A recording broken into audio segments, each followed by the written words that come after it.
So, ito ang mga kailangan natin para gumawa ng fishball with cauliflower.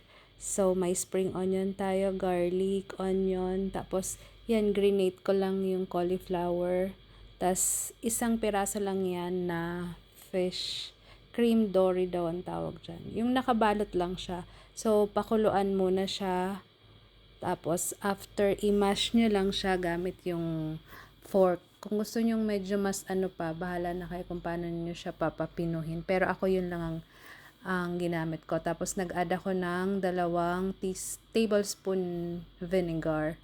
Tapos, para dito sa paghahaluan nyo, 1 cup ng cornstarch, 1 teaspoon ng salt, tapos 3 tablespoon ng sugar, tapos 1 tablespoon din ng baking powder.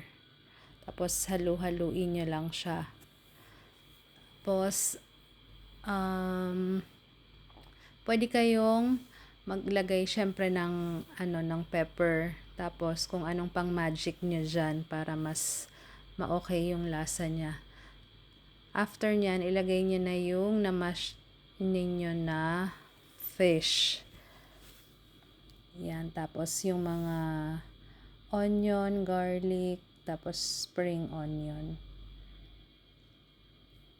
Yan. Tapos, lagyan nyo ng nakailang tapos na kaya ako. Tapos, i-mix nyo na siya. I-mix nyo lang, i-mix-mix. Tapos, lagyan nyo ng 1/3 cup ng tubig. Paunti-unti lang. Tapos, kalahati ng all-purpose flour. Yan. Tapos, ilagay nyo na yung cauliflower. Tapos, paghalu-haluin nyo na siya. Ayan. Tapos, yan. Pwede nyo na siyang ibilog-bilog dyan. Bahala kayo kung ipa-flat nyo o bilog. Ako, nag-try muna ako na magprito ng 2 piraso kasi baka maalat o kaya matabang. Pero, okay naman siya. So, after ng 2 piraso na yan, syempre, tinikman namin. So, masarap naman daw siya. Kaya, kami ay prito na ng medyo madami-dami.